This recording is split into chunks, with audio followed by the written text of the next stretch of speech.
from the National News Studio, Sri Lanka.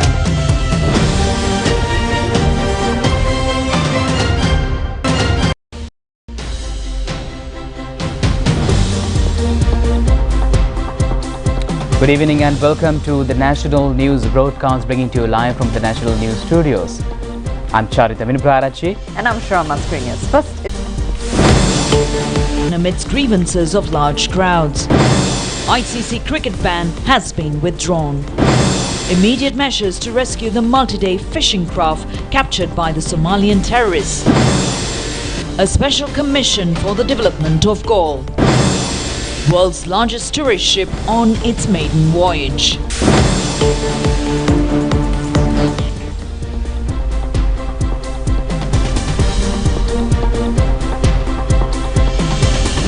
On to those and other stories in detail now, and starting off with the top story. Minister Harin Fernando in a tweet says that the International Cricket Council has lifted the ban imposed on Sri Lanka cricket with immediate effect. on November 10th, the International Cricket Council imposed a suspension against the membership of the Sri Lanka cricket on the grounds that the governing body is in serious breach of its obligation as a member state of the council. One of the main allegations levelled against the Sri Lanka cricket was the failure to manage its affairs autonomously and that there is no government interference in the governance, regulation and or the administration of cricket in Sri Lanka. Short while ago, Minister Harin Fernando in his X account, formerly known as Twitter, said that the International Cricket Council has lifted the ban imposed on Sri Lanka cricket. The minister has further indicated that an official statement from the ICC in this regard will be issued accordingly. Funeral of State Minister Sanat Nishant, who died under tragic circumstances, was conducted at the Roman Catholic General Cemetery in Rajakaduluwa, Narachakattuwa today.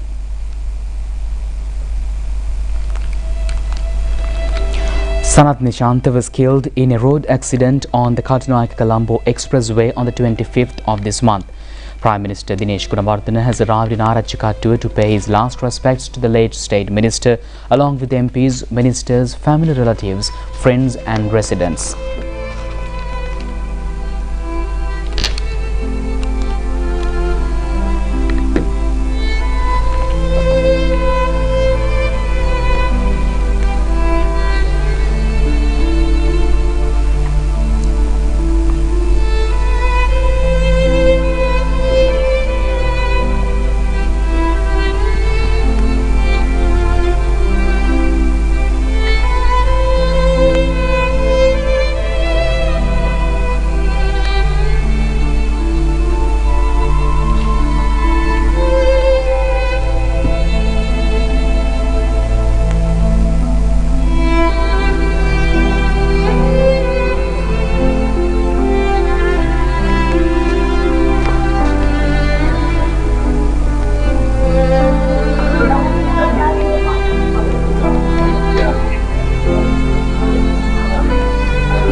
The funeral ceremony has commenced after fulfilling religious observances.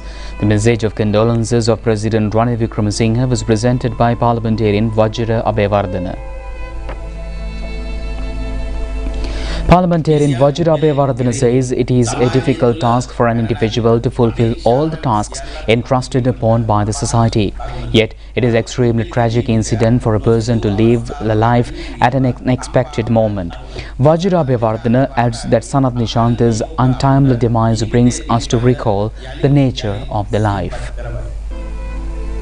State Minister Ashoka Priyantha read the condolence message of Prime Minister Dinesh Gunawardena. Parliamentarian Namal Rajapaksa has presented the message of condolences of former President Mahinda Rajapaksa. Parliamentarian Namal Rajapaksa said that he was the father of 3 daughters and a son. Sanat Nishant was a man who acted according to his conscience. අපේ තාත්තා ගැන දන්න කාරණේ පිළිබඳව පමණක් විශ්වාස කරයි. එයයි අද දහස් සංඛ්‍යාතික ජනතාවක් මේ භූමියට ඇවිල්ලා සනාථ කරන්න කියන එකත් මතක තියාගන්න. Speaker Mahinda Abeyewardena said that Sanat Nishant was a person who had rendered services to the people to the best of his ability.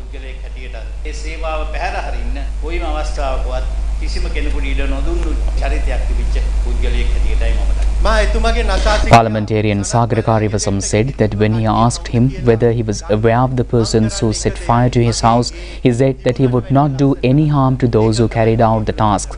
Sagar Karivasam further said Nishant told him that he would build the house in a much more grand manner. He further said that one thing was certain to him after looking at the massive crowd that flocked to see his body. That was the immense respect bestowed upon him by the people of Puttalam. බලන්න මෙතෙන්ට වැල නොකැඩී ආපු පුත්තලම දිස්ත්‍රික්කයේ අම්මලාගේ කඳුළු වලින් තාත්තලාගේ කඳුළු වලින් අපි දැක්කේ පුතෙක් අහිමි වීමේ වේදනාව සමාජ මාධ්‍ය තුලින් පරාජය කරාට ජනතාවගේ හදවත් තුල ඔබ සදහටම ජීවත් වෙනවා කියන ඒ පණිවිඩය මෙතෙන්ට දවස් 3ක් තිස්සේ වැල නොකැඩී ආපු මේ මහා ජනතාවත් මේ අවස්ථාවේ මේ රැස් වෙලා ඉන්න මහා ජනතාවත් සාක්ෂි දරනවා. Speech of thanks was delivered by Wife of State Minister Sanat Nishant. Wife of State Minister Sanat Nishant said that she wished the eternal bliss of nirvana to the police sergeant Anuradha Jakwadi, who was killed along with his husband. She has also extended thanks to the state and private media institutions and social media activists who have disseminated the news at the time of tragedy. She has extended her appreciation also to the fellow state ministers and the people in the Puttalam district who have always been a source of strength to the late state minister. Thereafter, the remains were brought to the Roman Catholic General Cemetery. ගරු සනත් නිශාන්ත අමාත්‍යතුමන් බිම් මට්ටමේ සිට ජාතික මට්ටම දක්වා කරමතින් ඔසවා තැබූ Puttalam district ජනතාවට ඒ වගේම එතුමාගේ අභාවයේ සිදු අවස්ථාවේ පටන් එතුමාත් නොහැර එතුමාට ශක්තියක් වෙච්ච ඥාතීන් හිතයිශීන් අසල්වැසියන් ප්‍රදේශවාසීන් සහ එතුමන්ගේ කාර්ය මණ්ඩලයේ සියලුම දෙනාටත් එතුමන්ට ආදරය කළ සියලු ලක්වාසී සැමටත් ලෝකවාසී සැමටත් එතුමන්ගේ සියලුම ඥාති හිතයිශීන් වෙනුවෙන් මාගේ ගෞරවනීය ස්තුතිය මෙම අවස්ථාවේ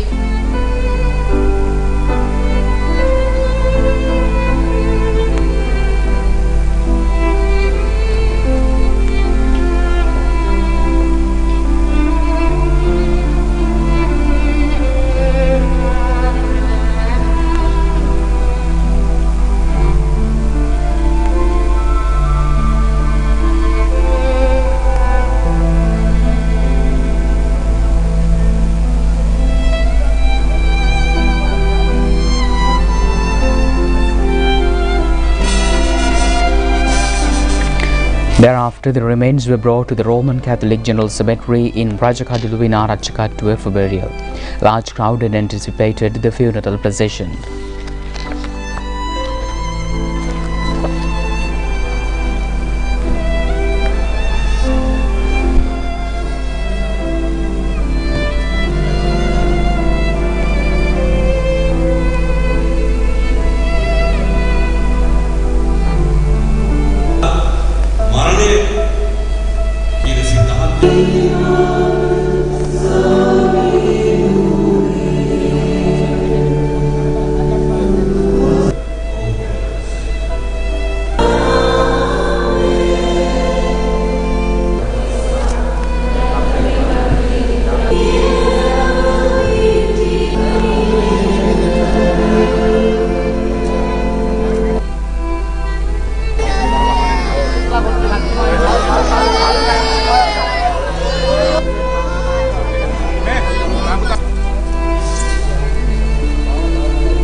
In other stories now, the State Minister of Fisheries, Nishant, says discussions are underway with several neighbouring countries for the release of the multi-day fishing craft abducted by the Somalian sea pirates.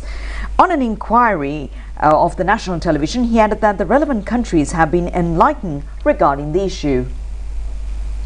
The Lawrence Puta 4 multi-day fishing craft with 6 fishermen had left the Dikkovita Fisheries harbour on the 12th of this month. It has been reported that the ship was taken over by the terrorists in the international sea north of the state of Seychelles. The Department of Fisheries says all communications with the fishing craft have been broken. The Somalian sea robbers have so far not made any demand from Sri Lankan government. However, the department adds that all measures are being taken for the safety return of the 6 professional fishermen to the island. State Minister of Fisheries Nishant said that he, as the State Minister of Fisheries and the Cabinet Minister of Fisheries, have given instructions to the Director General of the Department of Fisheries as soon as they came to know of the incident last afternoon. The Ministry of Foreign Affairs was also educated on the matter in order to seek their assistance. Measures have also been taken to receive the support of the Sri Lankan Navy to rescue the craft and the 6 fishermen. The government of Somalia as well as adjoining states have been enlightened on the issue. Now, the number of ships arriving at the Colombo harbour has increased as a result of the crisis situation prevailing in the Red Sea zone in the Middle East. The reason being shipping companies taking measures to direct their ships to the Colombo fort as a precautionary measure against terrorist threats. A threat has been fallen on commercial vessels sailing along the Suez Canal via the Red Sea due to the war situation in the Middle Eastern region. Under the present context, more than 100 ships have arrived in the Colombo harbour in the month of January alone. The Jaya Container Terminal and the Eastern Container Terminal have been successful in handling operations of all vessels. These 2 terminals have conducted 193,000 container operations, which is considered as a 70% progress. The Colombo harbour has handled 554,000 container operations in January. At present, around 10 ships are waiting outside of the harbour with the hope of securing anchorage facilities. Meanwhile, 5 passenger ships have sailed to Colombo harbour this month. Minister Nimal Siripal Silva was engaged in a inspection tour at the Jaya terminal of the Sri Lanka Ports Authority. He has given necessary instructions over further expansion of ship handling operations. Minister Nimal Siripal Silva said that the best testimony on the progress of the Colombo harbour is its ability to engage in transshipment of increased number of containers without any delay and to extend other essential services for the vessels. President Ranil Wickremesinghe has decided to establish a special commission to expedite the development of Galle. During an inspectional tour yesterday, the president visited the Galle city and the Galle fort area, inspecting ongoing development activities. He expressed concern about the slow progress in relocating the government institutions and the officers from Galle Fort and emphasized the need to accelerate development efforts. President Wickremesinghe highlighted the importance of integrating the Urban Development Authority, the Department of Archaeology and other institutions under the unified organizational structure for the Galle City Plan. He also stressed the swift implementation of plans to promote the tourism in the area. Engaging in conversation with local and foreign tourists, the president visited the nearby shops, discussing the views of the shop owners regarding Galle Fort's development. Meanwhile, the President Ranil Wickremesinghe attended the 2024 Galle Literary Festival at the Galle Fort yesterday. This international literary festival, featuring renowned authors, writers, journalists and publishers from around the world, resumed this year after a hiatus of several years. As the second day of the festival, various activities including workshops, discussions and lectures took place. President Wickremesinghe participated in discussions with the literary critics, visited bookstores and checked available books. The Galle Literary Festival, which commenced on January 25th, will conclude today, attracting a significant number of local and foreign tourists to the Galle and Koggala areas. Ministers Ramesh Patirana, Manushana Nekara, Member of Parliament Vajira Bewardhana were also present on the occasion.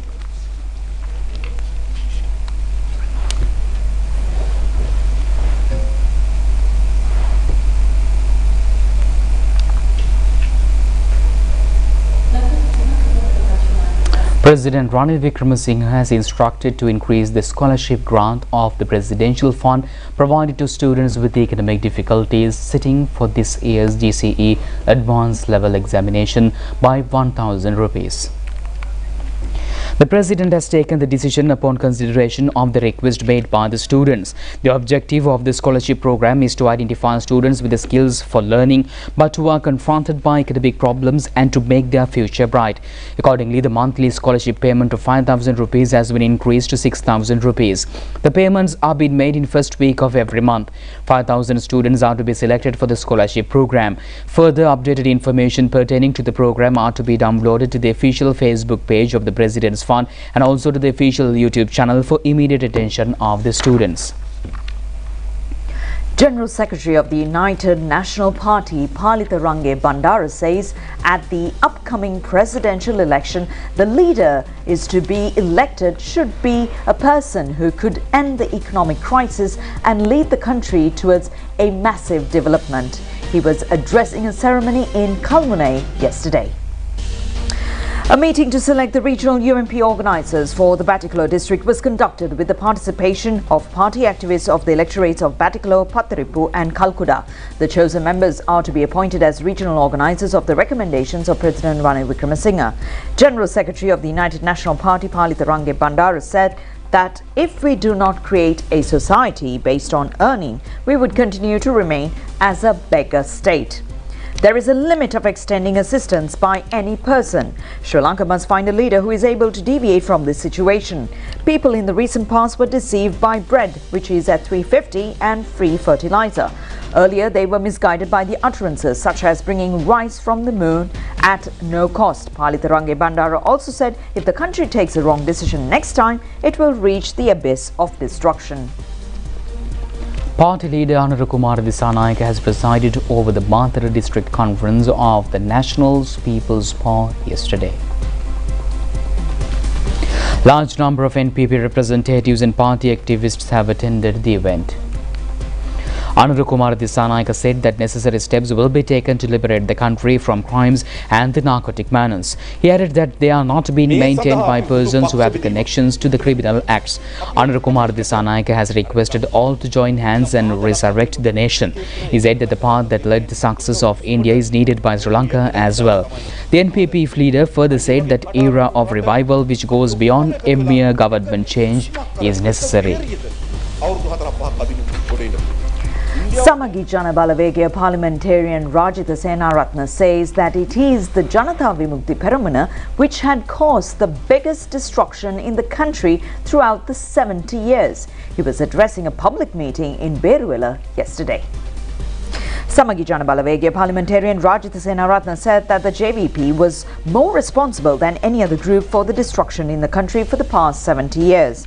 Rajitha Senaratne further said that when Anurukumara was the Minister of Agriculture, he did not build a single tank. Instead, he had destroyed the resources of the country, killed people including judges. The SJB MP further said the JVP say that they would become victorious. He added that Vijayveera said the same thing, but they had never become winners. The region of terror in 1988 was created as a result of the defeat of the Vijayveera. Rajitha Senaratne also said people flock to the JVP rallies, but only the same group attend such meetings. Minister of Ports, Shipping and Aviation Nimal Sirpal De Silva says that it has been a tremendous source of strength to the Sri Lankan aviation sector to find the enormous growth and victories secured by the neighbouring country, India's aviation industry. The minister has made these remarks addressing the Wings India 24 Global Conference held in Hyderabad city in India on the 25th of this month. 10 ministers of aviation were among the representatives of 106 countries who have attended the conference. Minister Nimal Sirpal De Silva also said that on this occasion, that Sri Lanka's tourist arrivals has increased by 100-fold last year in comparison to the figure of the year 2022.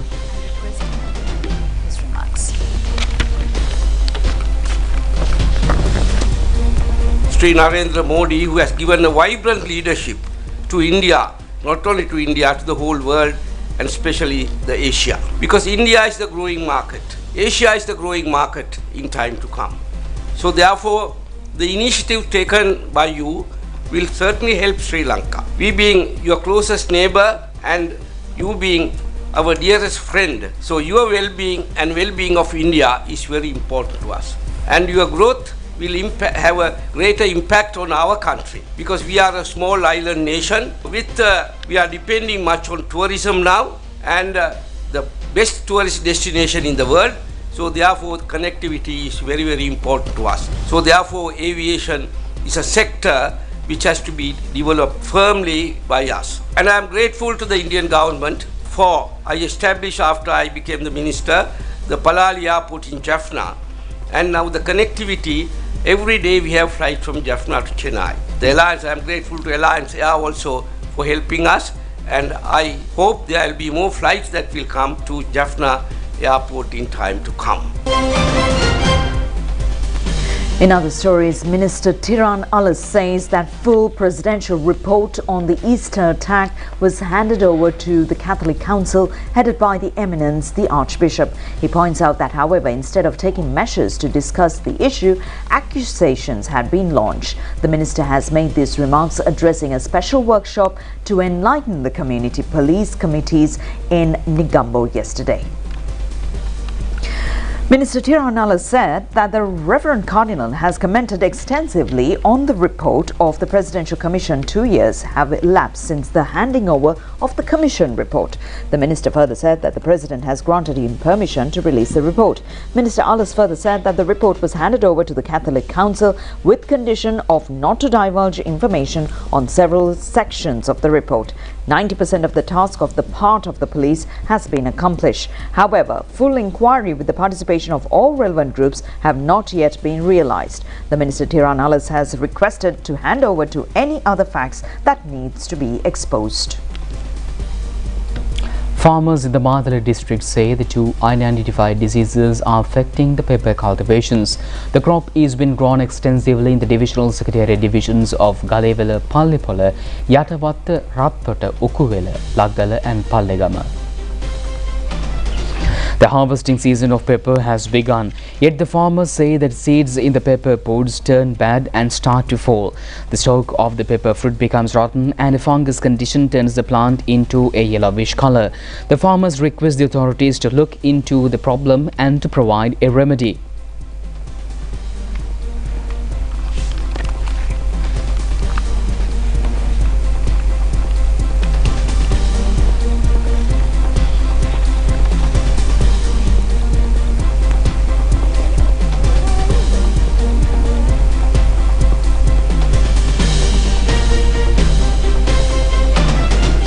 Meanwhile, an unidentified worm species is spreading disease in the paddy cultivations in Polanaruwa, Minneria and Ratmale.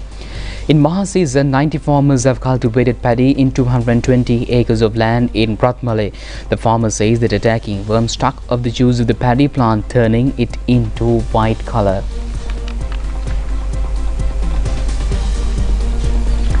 Director of the National Dengue Control Unit, Consultant Physician Sudat Samarasinghe says dengue disease could be kept under control further if the general public focus attention to keep clean their environment.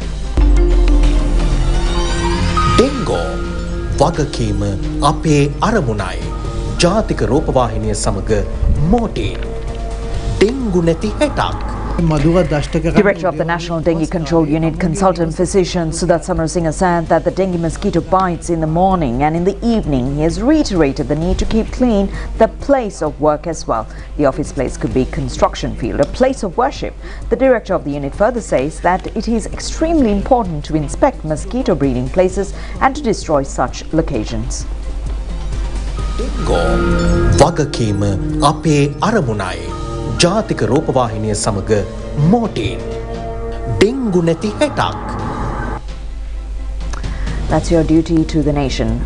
With that, we wrap up local news. Stay with us. Foreign news is coming up next.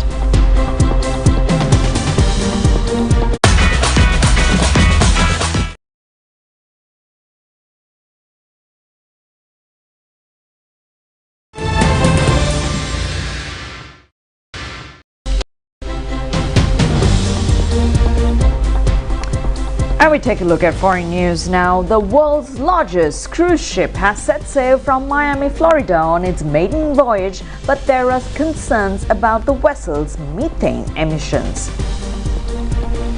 The 365-meter-long Icon of the Seas has 20 decks and can house a maximum of 7,600 passengers. It is owned by Royal Caribbean Group.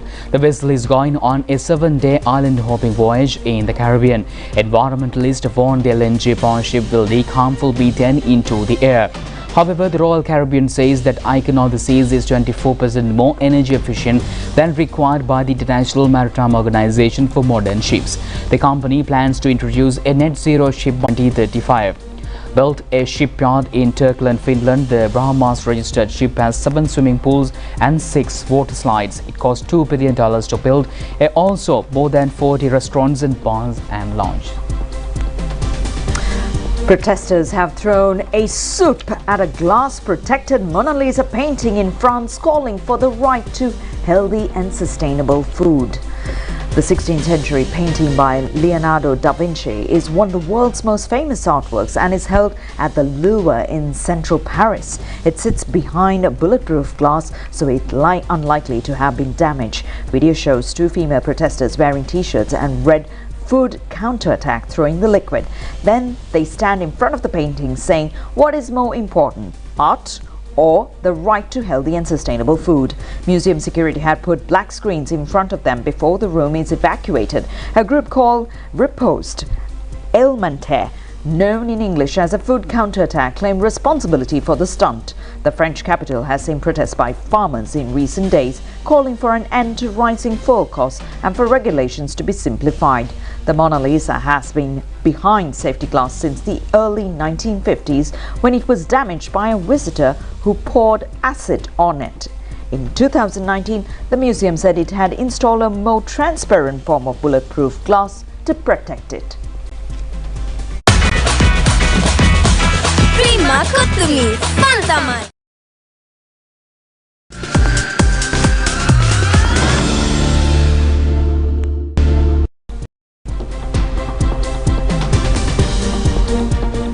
And on your sports news tonight, Sri Lankan cricketer Avishka Fernando has been successful in displaying exceptional skills in the 11th match of the Bangladesh Premier League cricket tournament. And this was where he was representing at Chattogram Challengers team in the match play in Sinhel city in Bangladesh. Chattogram Challengers beat Fortune Partial team by 10 runs in the encounter. The Challengers team at the end of the innings has scored 193 runs for the loss of 4 wickets. Avishka Fernando remained not out at 91. Tejul slammed 2 wickets for 26 runs and Partial team, chasing the victory target of 194, lost 7 wickets, 83 runs. Ahmed Shehzad scored 39. Bowler Curtis Crampo has captured 4 wickets for 20 runs.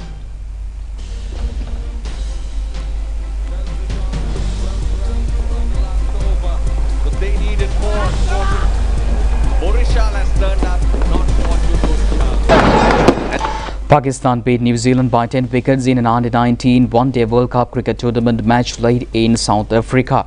The New Zealand team has the end of 38 overs well out for 140 runs. The Pakistan team has surpassed the victory target of 141 runs at the end of 25 overs and 2 deliveries without losing a wicket.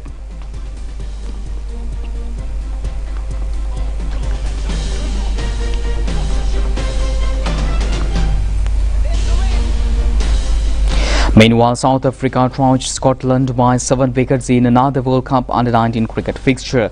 The Scottish team within the 50 allotted overs has scored 269 runs for the loss of 9 wickets. The South African team replied with 273 runs for the loss of 3 wickets at the end of 27 overs. Prima Kutumi, Pantamai. And with that, we conclude tonight's news. Do just tomorrow at the very same time. I'm Charita signing off with Sharon. Stay safe. Good night.